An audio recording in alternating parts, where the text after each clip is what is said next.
嘅位置係蘿崗啊，身處嘅呢一片咧係荔枝林嚟噶。好啦，聽到呢度又會覺得啊，賣荔枝啊，你哋又唔買啦，我哋純粹係過嚟探訪一下呢一片屬於蘿崗嘅古荔枝林。點解話佢古咧？一路入嚟嗰陣時，一路當地嘅一啲伯伯啊、同事都話俾我聽，呢邊嘅荔枝樹咧，全部講緊係幾百年歷史㗎啦。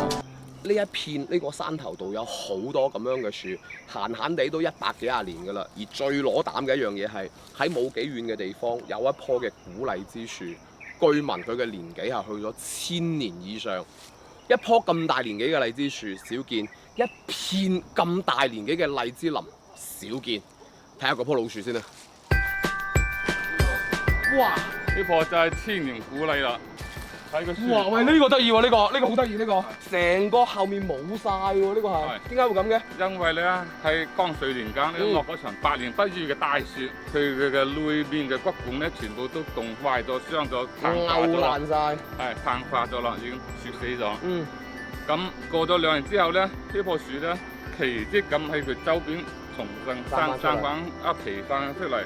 可能棵樹嘅凍唔徹底，佢根部仲好發得，所以咧佢就翻生翻。好犀利喎！一路都仲有果啊，仲有剩㗎喎。係啊，呢邊條係生枝。啊。係生枝咧，即係冇嫁接過嘅，叫生枝。目前嚟講，經過有咁長歷史嘅荔枝啊，都好少可以研究蘿崗嘅呢個荔枝嘅歷史啊嘛。阿爸有1000年就已經種荔枝啦，即係佢有一個見證啦，一個歷史見證啦。啊，呢啲幾多年嘅咧？唔知。誒，行住先啦。喂，叔，幾時上去啊你？好夠力喎，棵樹。阿叔成日都係咁樣摘荔枝㗎你？喂，點啊？唔係，整2棵嚟啊！喂，試下味啊！嚟，你劈啊！我鬥住啊！姐啊，阿姨啊，呢啲係咩品種嘅荔枝啊？桂味啊！啲老鼠桂味。晶瑩剔透，好靚。爽口啊！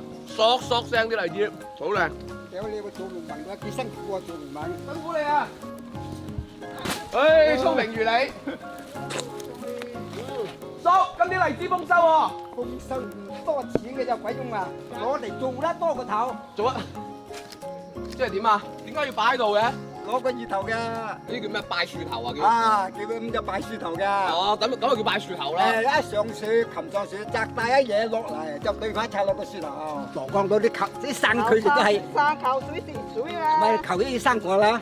就靠生果揾食嘅。係啊。你真係細個就開始爬啲樹。係，由阿媽個雪寶嗰陣，就跟住阿爸都學嘢噶啦。呢啲咁細個嗰陣開始擒噶咯喎。唔係佢睇過啲琴，佢真係拉回，佢真係曉噶嘛，使教噶嘛。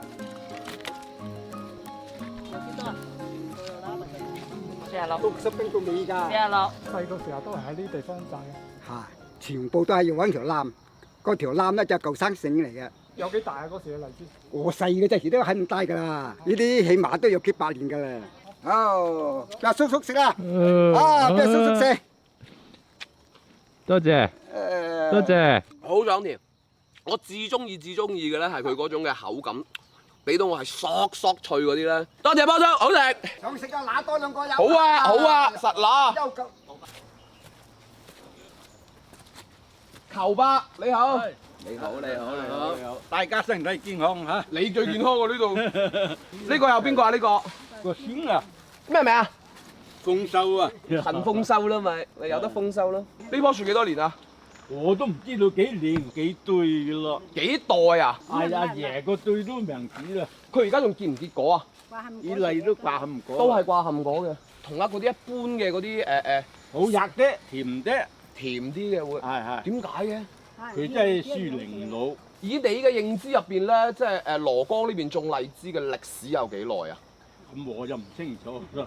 一路都係有㗎，總言之你記得。第啲地方有冇咁多呢啲古老嘅荔枝樹啊？廣東第啲地方冇我哋蘿崗呢幅樹咁大，我哋羅鳳幅樹算最大嘅啦。你其他冇咁大咁古樹見㗎，佢蒸咗鏽嗰樹，國家徵咗佢嚟做公園咯，即係整個山都係風景區嚟嘅話。呢啲樹起碼幾百年嘅啦，即係古董一樣，即係嘛，即係佢越老就越有價值咁嚟咩咧？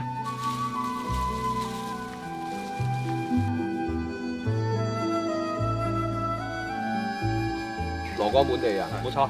對於荔枝嚟講，你哋會有一種點樣樣嘅感覺啊，或者係叫做啲老樹荔枝點解同啲新樹係唔一樣？因為佢有一個綠色呢個，我哋叫做青頭綠。青頭綠係青頭綠，佢只有老樹先會有，而且佢嘅味道係好特別。嗱，呢啲老樹先有特別，即係咩品種荔枝啊？都係桂味啊、糯米糍啊呢啲。荔枝三傑主要就係羅江桂味、北川糯米糍同埋增城掛綠。即係呢種咁嘅價值，唔係話一兩年或者幾十年可以沉澱到嘅，要幾百年甚至成千年先有呢種咁嘅歷史沉澱。佢係代表一個名片嚟，我哋羅江一個名片嚟㗎嘛。反正就呢片都係，全部都係。就諗唔明白啲古代啲人究竟點諗㗎？點諗？種到咁大片荔枝林。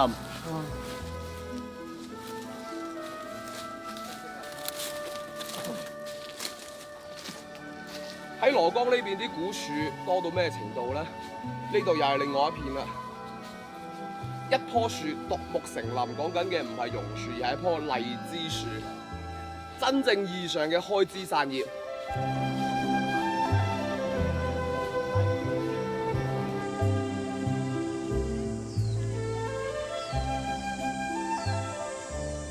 我哋羅江係一個盆地嚟嘅，就係俾咗四面圍山圍住嘅。你所能夠羅江見到嘅山90%都係荔枝樹。而且係幾時種緊啲荔枝樹啊？幾時種我都唔知道啊！我爸爸嘅爸爸就話已經喺度㗎啦。爺爺輩嗰陣時。係啊，跟住佢棵樹有幾大棵？我哋係超過60年都叫新樹，但係超過100年以上嘅，我哋叫到真正嘅荔枝樹。100歲以上嘅先有資格叫做荔枝樹。係。100歲以下唔好意思。我哋叫新樹。靚仔。係。咁轉嘅咩？你羅江呢邊啲荔枝轉得好凄涼啊！你咁係咁嘅嘛，咁係等咁個樹喺度啦。好啦，問翻你啦，新樹同荔枝樹之間嗰隻果實嘅身會有啲咩唔同啊？我哋嘅講法咧就係滑細、清爽、清甜。嗰啲新樹咧就會更加酸一啲。佢抽茶嘛，抽茶可能20幾30棵啦，連佢成抽茶。平均樹齡223啊咁。佢就掛牌咯，掛牌上咯。像呢種活化石咧，叫活植物嘅化石嘅話，就落嚟。90後、80後嘅呢班大哥們都喺度用緊自己嘅方法，叫譬如講今次我哋嚟拍攝啦，或者你哋各種嘅方式嚟到去保護翻呢啲百年嘅古樹，呢啲係令我覺得係好開心。呢啲就係我哋後一輩想能夠做到嘅。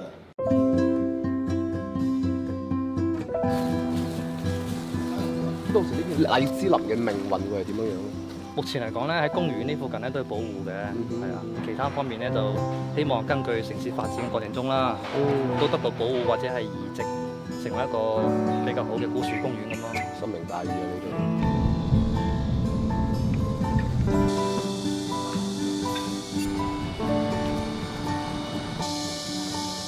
喺一堆嘅鋼筋水泥當中，見到一棵一棵呢啲咁樣嘅古樹，而且最緊要嘅係全部掛晒果㗎啦。係咯，喺個公園度見到嗰啲就係保護得好好啊，好靚啊，好企理啊。咁但係喺呢度喺個拆遷嘅現場度，真係會見到都仲有呢啲一棵棵嘅舊樹古樹。呢一個唔係一個個案，唔係一個獨例嚟嘅。其實喺呢度我哋見到類似咁嘅場景會有好多。